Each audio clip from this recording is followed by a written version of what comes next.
Halo teman-teman, kembali lagi bersama Mandy Glow. Pada kali ini kita akan mempelajari tentang biostatistika. Nah, biostatistika ini juga salah satunya masuk di soal-soal UKM PPD teman-teman.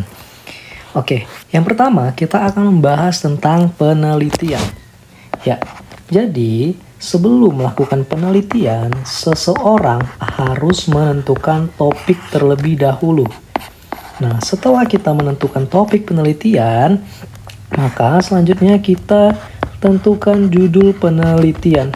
Nah, dari judul penelitian ini nanti kita akan tahu mana yang akan kita ambil sebagai variabel, di mana variabel ini nanti ada variabel bebas dan juga ada variabel terikat, itu yang seperti biasanya.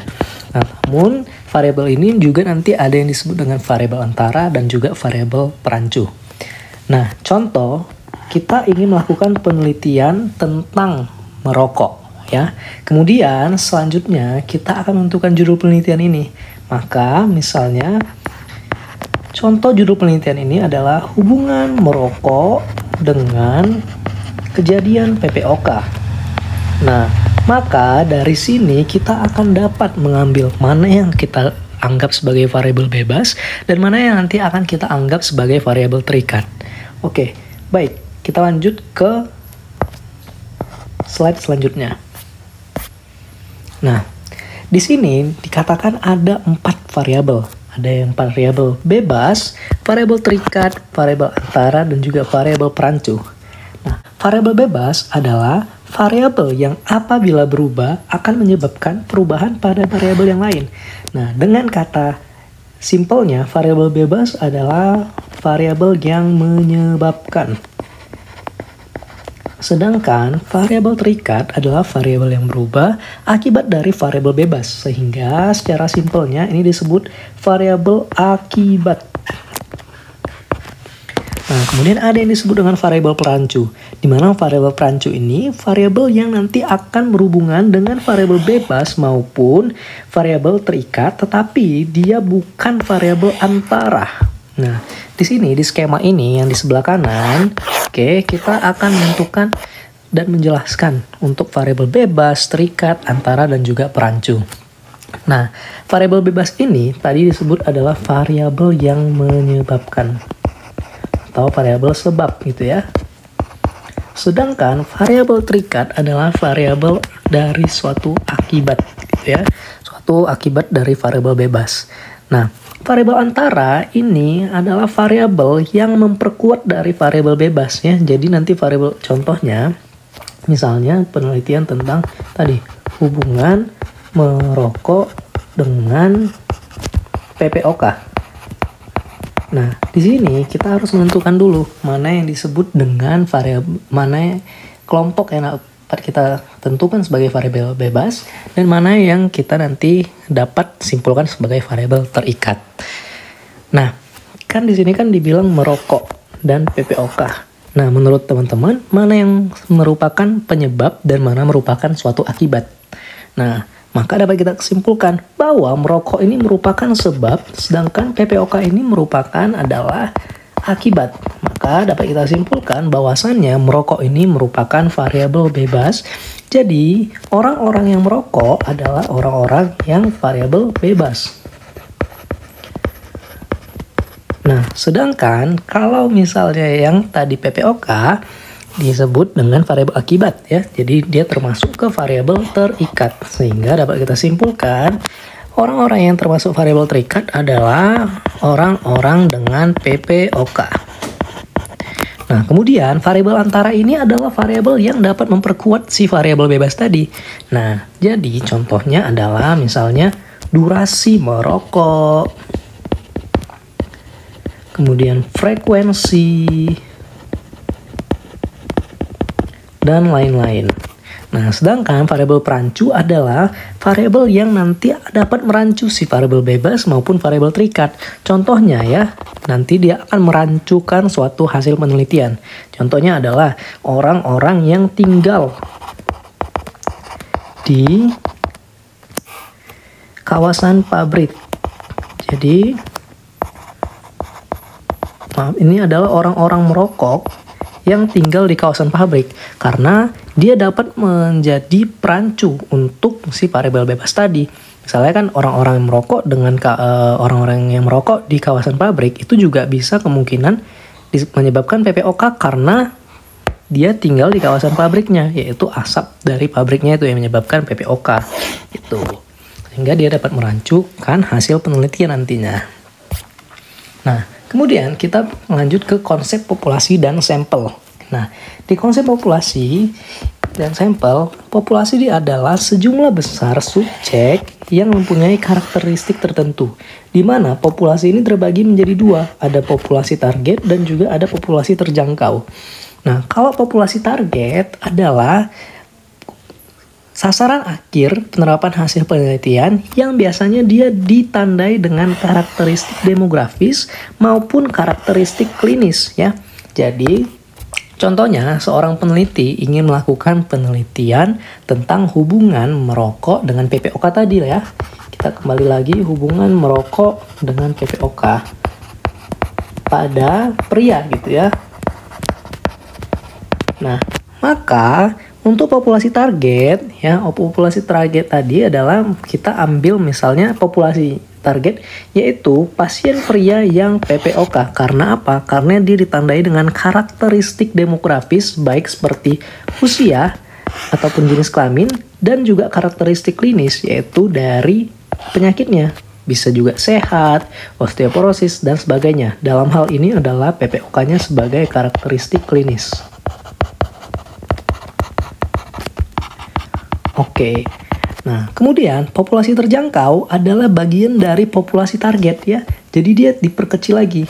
Nah, populasi terjangkau ini adalah populasi target yang dapat dijangkau oleh peneliti yang biasanya dibatasi oleh tempat dan atau waktu ya. Misal tadi pasien pria PPOK dan di sini ditambahkan di Citayam, artinya apa? Dia dapat dijangkau oleh si peneliti. Misalnya karena peneliti tersebut tinggalnya di Citayam atau karena dia ingin melakukan penelitian di kawasan Citayam. Nah, ataupun bisa kita tambahkan di Citayam pada bulan misalnya Februari 2023. Karena apa? Karena dibatasi oleh waktu juga. Oke, jadi itu disebut dengan populasi terjangkau. Sehingga di grafik yang di samping dapat kita simpulkan bahwa yang paling besar ini adalah populasi target. Kemudian yang selanjutnya yang ini adalah populasi terjangkau. Nah, selanjutnya kita masuk lagi ke sampel. Nah, kalau sampel adalah bagian dari populasi yang dipilih dengan cara tertentu hingga nanti dianggap dapat mewakili populasi tadi. Nah, jadi untuk di sini maka sampel yang ini semakin kecil lagi dia. Sampai nanti ini adalah subjek penelitian, di mana subjek penelitian ini adalah orang yang terpilih, orang-orang yang terpilih menjadi subjek yang diteliti.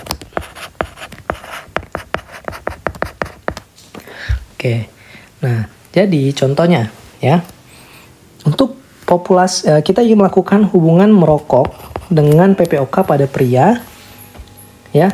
Jadi kalau misalnya disebut dengan sampel ya, jadi kita nanti tentukan dulu misalnya dari besaran sampel kita temukan ada 50 orang ya, kita temukan dari rumus besaran sampel 50 orang yang kita ingin melakukan penelitian. Nah, maka subjeknya adalah orang-orang yang sudah masuk ke kriteria inklusi dan juga eksklusi yang sudah terpilih ya. Oke, dari si sampel ini gitu.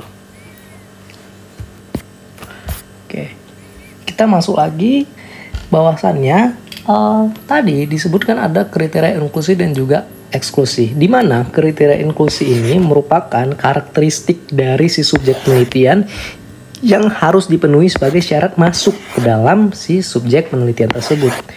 Nah, kalau yang eksklusi itu bukan lawan ya, ini bukan antonim. bukan antonim atau lawan kata dari si kriteria inklusi. Oke, jadi misalnya kalau kriteria inklusinya adalah orang yang bersedia menjadi subjek penelitian, atau dalam hal ini yang menandatangani informed consent, maka untuk kriteria eksklusi, untuk kriteria eksklusinya bukan orang yang tidak bersedia, jadi bukan kebalikannya.